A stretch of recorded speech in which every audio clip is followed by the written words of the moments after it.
안녕하십니까. 부펀드하기 이병준입니다.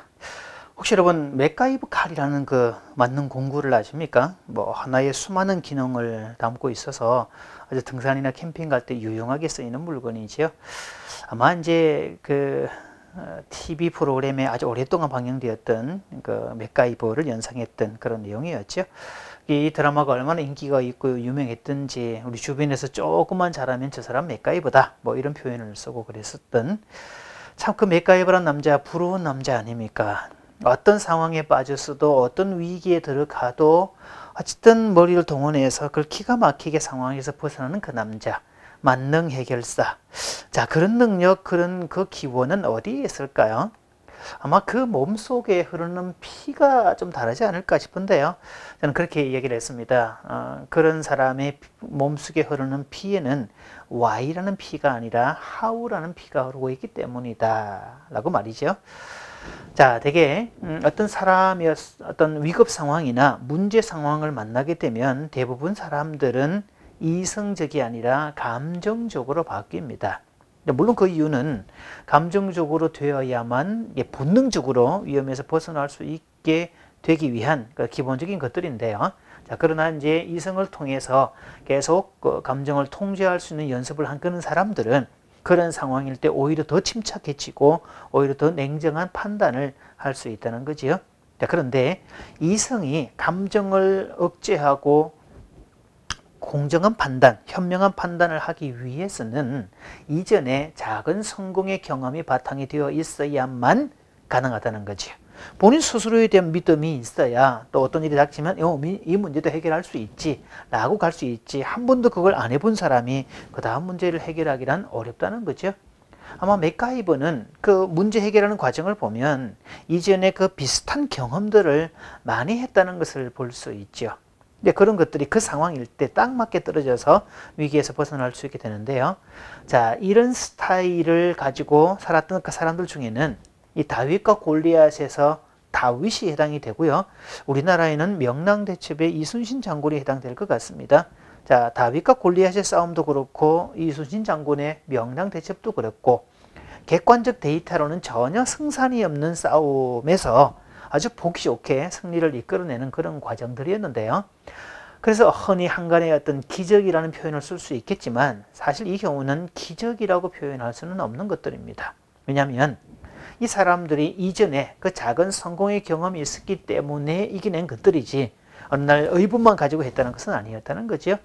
자, 소년 다윗도 마찬가지였습니다. 이방 나라 사람들, 그래서 자기가 믿는 신의 이름을 저주하는 거기에 광분해서 그냥 내가 가서 싸우고 오겠다라고 말한 게 아니었습니다. 자, 다윗은 목동으로서 지내왔기 때문에 그 위험 상황이 많았다는 거죠.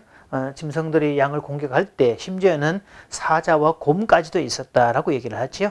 그 사자와 곰까지도 물리쳤던 경험, 그러니까 물매를 통해서 짐승들을 물리쳤던 그 경험, 그리고 그때마다 성공했던 그 경험이 바탕이 되었기 때문에 골리앗을 봤을 때 외부의 조건에 압도되지 않고 그저 사자나 곰 중에 하나로 여길 수 있었다는 이야기가 되죠.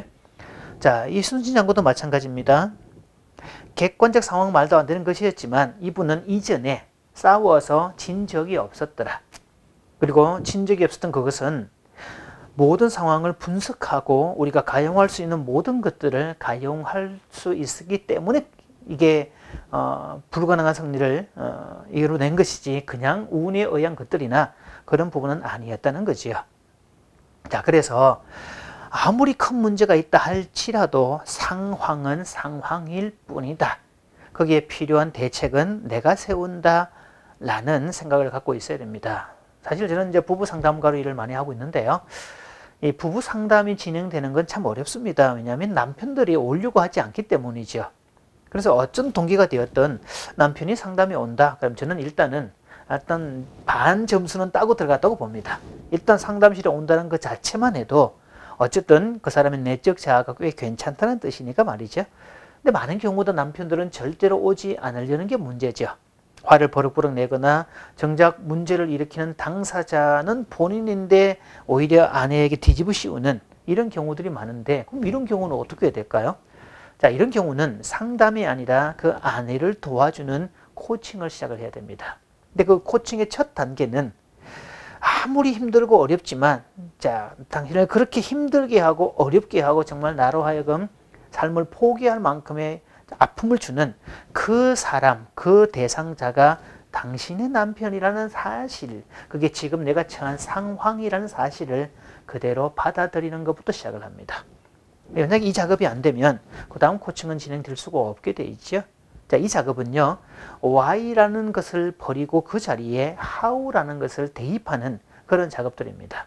평생을 why에 묻혀 살면, 왜 그럴까에 묻혀 살면 이 사람은 뭐 평생 동안 원망하고 뒤집어 씌우고 자기를 학대하거나 비관하거나 그렇게 보내는 거지만, 여기서 어떻게 할까를 생각했다면 방법은 나오게 되어 있습니다. 맥가이버가 그랬고, 다윗이 그랬고, 또 이순신 장군이 또 그랬다는 거죠. 자, 그럴 때 그 방법을 막상 시행하다 보면 출구는 반드시 나오게 돼 있고 또 해방구도 나오게 돼 있고 반드시 문제는 풀어진다는 것을, 그래서 이 코칭을 받는 그 아내분들이 안내해 주는 대로 시행을 해보았더니 너무 짧은 시간에 자기 남편이 변하더라는 것을 오히려 본인들이 더 깜짝 놀랍니다. 그 말은 어떤 액션도 취하지 않았다는 거지요. 그래서 관계란 액션을 취하기 시작을 하면, 즉 why에 묻혀 있는 것이 아니라 how를 물어주고 방법을 찾고 시행하면 문제는 빨리 해결될 수 있다는 점이죠. 자, 여러분께서도 why에 꽂혀 계시지 마시고 그 자리에 how를 대입시킴으로써 문제는 풀어내고 또 그 속에 자신감으로 가득 찬 그런 삶의 주인공이 되시길 바랍니다. 감사합니다.